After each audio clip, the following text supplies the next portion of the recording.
Hi hello friends, நான் தான் உங்கள் சாய் விஜய். ஆக்சுவலாக வந்து நம்ம ஆஃபீஸ்க்கு வைஃபை வேணும் அப்படின்னு சொல்லிட்டு நான் ஒரு 3 வருஷத்துக்கு முன்னாடி லோக்கல் கிராமத்தில் இருந்தேன், வில்லேஜில். அங்கே வந்து ரயில்வே யூஸ் பண்ணிட்டு இருந்தேன். எந்த ஒரு பிரச்சனையுமே இல்லை, நெட்டுக்குன்னு எந்த ஒரு ப்ராப்ளமும் இது வரைக்கும் வந்ததில்லை. பட் இப்போ நான் விழுப்புரம் சிட்டிக்கு வந்ததுக்கு அப்புறமேட்டு ஒரு வீடு வாடகை எடுத்திருந்தோம். அந்த வீட்டில் வந்து வைஃபை போடலாம் அப்படின்னு சொல்லிட்டு அப்ரோச் பண்ணும்போது அந்த ரயில் ஒயர் வந்து இங்கே போட முடியாது, இங்கே கிடையாது, கொஞ்சம் லாங்கில் தான் இருக்குது அப்படின்னு சொன்னாங்க. சரி ஓகே வேணான்னு விட்டுட்டு அதுக்கப்புறம் ஜியோவிலேருந்து நம்மளை அப்ரோச் பண்ணாங்க. ஜியோ ஏர் ஃபைபர் வந்து நல்லா இருக்குது, நீங்கள் வந்து அதை யூஸ் பண்ணுங்கள் அப்படின்னு சொல்லிட்டு சொன்னாங்க. ஓகே வந்தாங்க, ஃபிட் பண்ணாங்க. எனக்கு ஃபிட் பண்ணும்போது நேம் வந்து அவர் நேம் தினேஷ், விழுப்புரம்.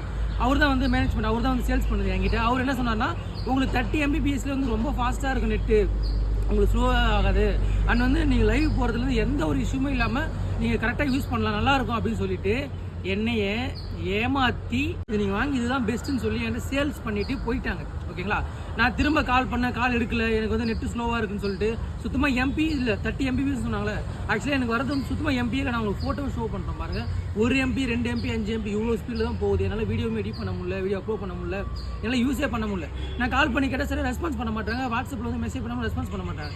இதுக்கப்புறம் இன்ஜினியர் ஒருத்தர் வந்தார். இன்ஜினியர் வந்ததுக்கப்புறமேட்டு நான் கேட்டேன், சார் இந்த மாதிரி இருக்குது சார், என்ன சார் பண்ணுறது அப்படின்னு. அந்த ஒய்ஃபை ப்ராப்ளம் சொன்ன உடனே இன்ஜினியர் ஒருத்தர் வந்தார். வந்து பார்த்துட்டு, சார் இது உங்களாம் போட்டிருக்கக்கூடாது, இது வந்து எம்பி ஸ்லோவாக தான் இருக்கும், ஜஸ்ட் இது வீட்டுக்கு யூஸ் பண்ணுறது தான், உங்களை மாதிரி நெட்வொர்க் இந்த மாதிரி வந்து வீடியோ அப்லோட் பண்ணுறதுல செட் ஆகாது அப்படின்னு சொன்னார். நான் திரும்ப கஸ்டமர் கேரை கம்ப்ளைண்ட் பண்ணேன். கஸ்டமர் கேருமே வந்து சரியாக ரெஸ்பான்ஸ் பண்ண மாட்டாங்க. முக்கியமாக விழுப்புரத்தில் சேல்ஸ் பண்ணாங்க பார்த்தீங்களா, இவங்க வந்து சுத்தமாக கால் எடுக்கல, மெசேஜ் பண்ண ரீப்ளை பண்ண மாட்டாங்க. இப்போ நான் இதை கொளுத்த போகிறேன். எனக்கு வந்து 5400 கிட்ட வந்து நான் செலவு பண்ணியிருக்கேன், அதுக்கு பதில் சொல்லியே ஆகணும். ஓகேங்களா, இந்த விழுப்புரத்தில் யார் சேல்ஸ் பண்ணாங்களோ அவங்களும் சரி, ஜியோவுமே சரி, எனக்கு பதில் சொல்லியே ஆகணும். 30 Mbps போட்டு ஊரை ஏமாற்றி பொருள் வித்துட்டு இருக்கீங்க நீங்கள்.